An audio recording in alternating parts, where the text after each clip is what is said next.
Hey everybody, it's Everyday Nerdy here, and I got my little trusty companion, and we're gonna build this giant Creality 3D printer. I got it from Tiny Machines though. They're supposed to be the best, so here we go. My trusty steed has left me, but has left her marks. So let's open this up. Oh god. Okay.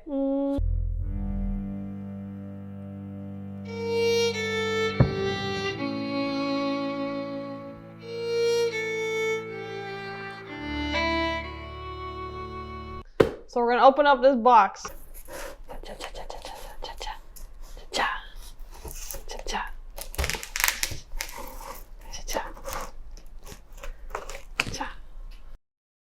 Oh, it is pretty big. Okay. We got some Tiny Machine foam over here. Oof. Okay. Let's place that there. And this looks like this is the bed plate. Oh, they got some. Gotta figure out the best way to get this out of here. You got the bars. Place that here. Oh. More bars. And then we gotta figure out how to get this out. Oh, it looks like there is some cables here. Hold on. Oh, it came with a lollipop. What the hell? Oh, just, 2 seconds. Gather some strength. Oh, the bed's sliding. Oh, it looks like there's cables on that end. So I gotta...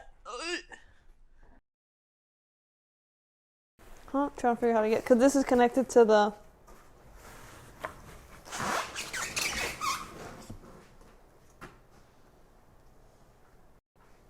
Okay, what cable is connected? It's connected to the extruder and the bed. The bottom piece. So...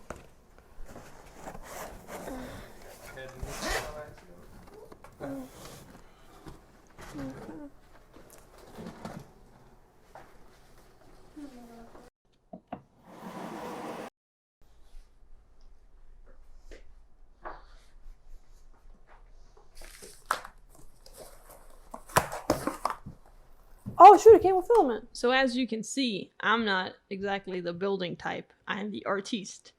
So don't mind me here, eating my cupcake. And as you can see, my cameraman clearly is out to get me because I don't like icing on my cupcake, but I just like the dough.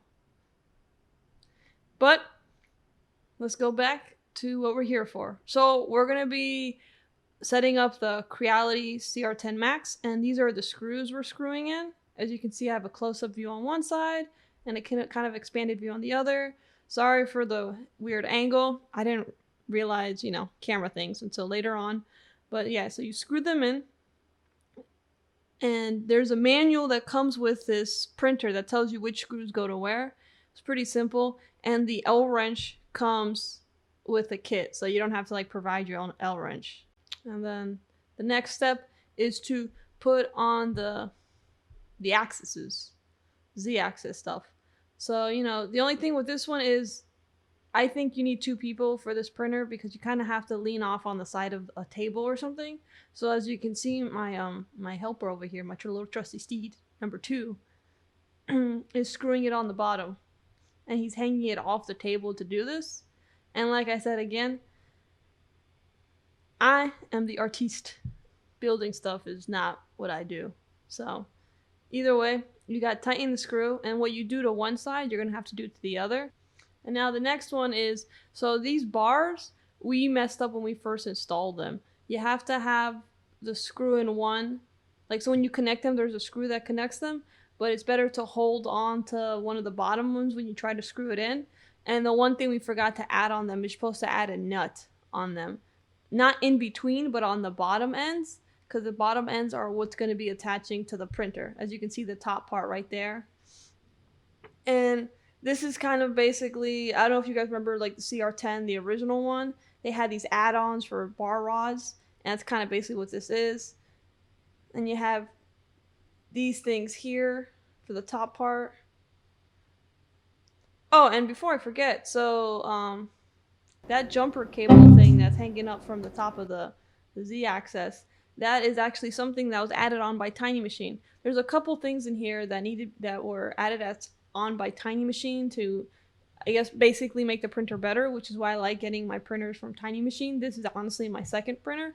My first printer I ever got, which was a CR-10 S, I got it from Tiny Machine. You pay a little extra, but I mean, they test the machine, they make sure there's no problem, so you don't have to go back and forth with any form of customer service. So that's why I just like paying the extra money. So that's the nut that we forgot to add on, which you don't see us re-adding it because there's no need to waste time with that.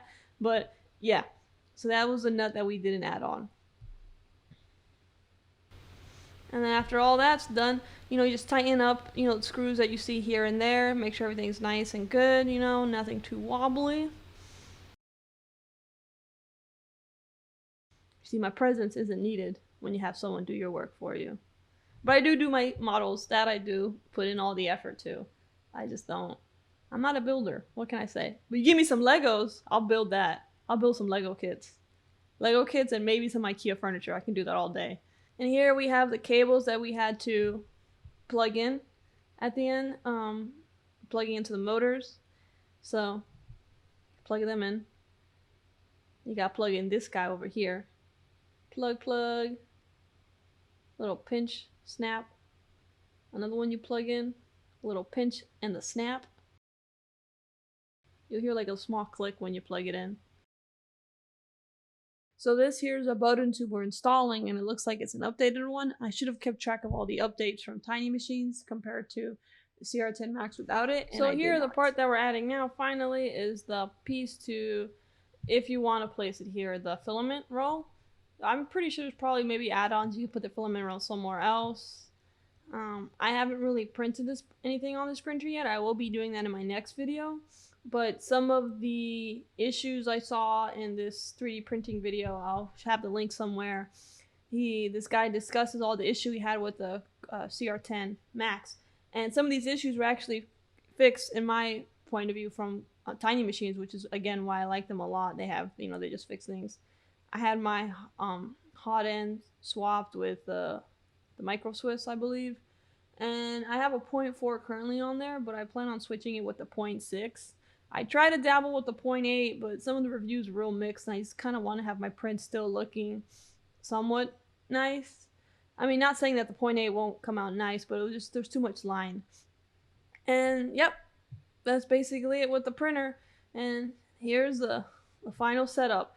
Only thing missing is to, put the filament in through the extruder and heat it up and actually get a print going.